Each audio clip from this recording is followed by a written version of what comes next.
Kaput, the end of the German miracle. Wow, right?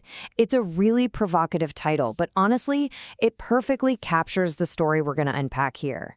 We're talking about how one of the world's most envied economies, well, it might have just driven itself right into a dead end. So the big question is, what on earth happened to the German engine? Okay, so to really get what we mean by the German model, you kind of have to picture this. Think about the town that author Wolfgang Munchau grew up in. He said its entire lifeblood came from just two giant factories. One of them made pipelines, the other, it made nuclear power reactors. I mean, that's it, right there. Heavy industry, physical things you can touch, that was the very heart of Germany's economic power for decades. Now, there's a fancy name for this system. It's called neo-mercantilism. But really, just think of it like this. It was a national obsession. The whole country was focused on one thing, making physical stuff and selling it to everyone else. The goal here wasn't just to, compete. It was to totally dominate, to run these huge trade surpluses and protect its biggest industries at all costs. And you know what? For a really long time, this system wasn't just working. It was an absolute powerhouse. So let's dive in and take a look at what we're calling the German miracle machine back when it was in its prime. So, what was the secret sauce? Here's the formula that really made it all work. For about 30 years, from 1990 to 2020, Germany was the undisputed world champion of the analog era. I mean, they dominated in cars, in chemicals, in mechanical engineering. And all of this was propped up by their famous Mittelstand, these thousands of elite medium-sized companies that were the real backbone of the economy. The whole system was just perfectly tuned for one single purpose, to make physical things and sell them. But, and this is a huge but, being the absolute champion of the analog world, it had a really dangerous side effect. It created this massive, and I mean massive, digital blind spot. And this was the first major crack in what looked like a perfect machine. And when you see the comparison, the contrast is just stunning. Think about it. Germany basically invents the modern fuel-driven car engine, but then completely misses the boat on the electric car. They pioneer the electron microscope, but fall way behind in artificial intelligence. They perfected the beautiful, intricate mechanical watch right at the exact moment the smartphone was about to change literally everything. And if you want one single moment that captures this blindness, look no further than this quote. Back in the 90s, a senior manager at Siemens, a huge German company, was asked about mobile phones. His response? He dismissed them as just those little devices that people carry. The real money, he thought, was in the big network hardware. It turned out to be one of the most catastrophic, epic misjudgments in modern business history. No way around it. And look, this wasn't something that just happened overnight. This was a slow, painful decline that happened over decades. You have to remember, Germany was a world leader in science back in the 1920s, doing the quantum physics that semiconductors are based on. But then came a whole series of disastrous choices. In the 70s, they had plans for a nationwide fiber optic network, and they just abandoned them.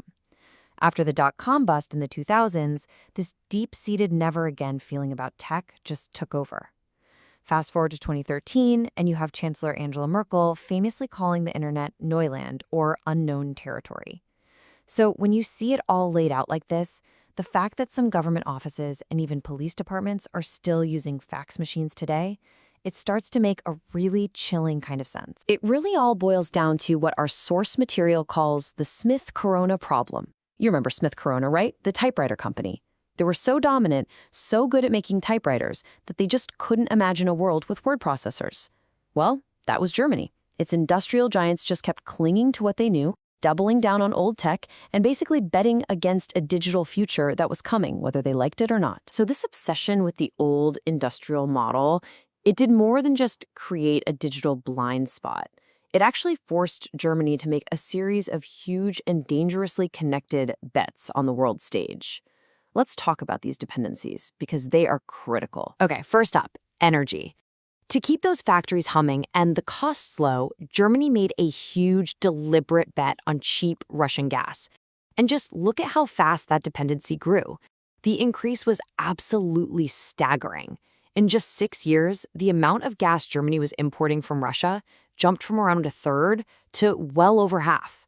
The entire industrial machine was now effectively hooked on a single, very risky supplier. Then there was the second dependency, its customers. While Germany was tying its energy supply to Russia, its incredibly powerful car industry went all in on another single market, China.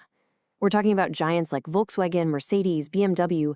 For them, China suddenly became responsible for a third, sometimes even more, of their total global sales. That's an absolutely enormous bet to place on one country. So what happens when you make two gigantic bets like that at the exact same time? You create what experts call a cluster risk, and it's as bad as it sounds. Let's just break it down. The entire German economic model now depended on cheap energy from one autocracy, Russia, which they used to make stuff to sell to another autocracy, China. The whole system was built on two incredibly shaky pillars. Okay, so this is the part that's probably confusing, right? The big question is why? Why didn't Germany see these huge risks and adapt? To figure that out, we have to look inside the system, at the internal machinery that was actively preventing any change. It was an engine built for yesterday. It all starts with this one number. For years, Germany was running what's called a current account surplus of over 8% of its GDP. Now, let me put that into perspective for you. For a massive economy like Germany, that number is astronomical. It's almost unheard of. It basically means the country was saving and exporting on a truly epic scale, while at the same time starving its own domestic economy of investment. I mean, this was generating enormous, enormous profits. So the crucial question becomes, where did all that money go? And this, right here, is the absolute core of the tragedy.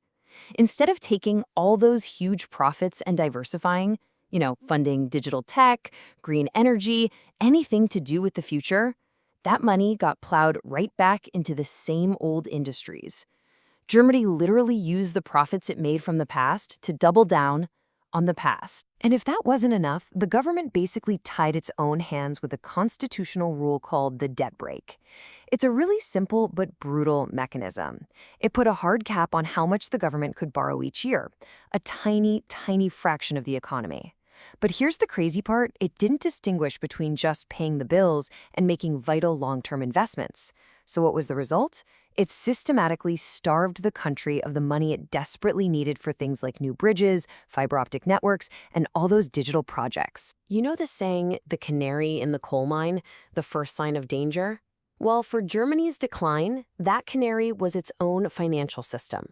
It was mostly state-run, completely backward-looking, and it just kept funneling money to the same old companies, the old guard. It was the great enabler of this whole problem, basically foreshadowing the industrial crisis that was just around the corner, all because it refused to finance anything new or innovative. So, okay, let's put all these pieces together. You've got the digital blindness, you've got the super risky dependencies on Russia and China, and you've got this internal system that just fought against change. When you mix all that up, you arrive at the really painful reality Germany is facing today, which leads to the question, what comes after the miracle? Because the signs of decline aren't just numbers on a chart anymore. They're real, tangible things you can see and feel. We're talking about motorway bridges that are literally crumbling and have been closed for years. Mobile phone coverage that's notoriously patchy, with 5G being a total rarity. Those giant chemical factories, once the pride of the nation, they're being shuttered. And maybe most critically of all, German car makers are now getting crushed in the electric vehicle race in China, the very market they bet the farm on. And all of this economic anxiety, as you might expect, is fueling a really dangerous rise in political extremism. Which leaves us with this one stark, unavoidable question. All the evidence we've looked at seems to suggest that the German model is broken.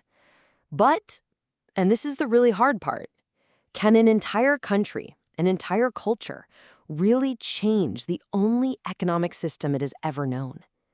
That's the profound, incredible challenge facing Germany today. And maybe, in some ways, it's a challenge all of us could face too.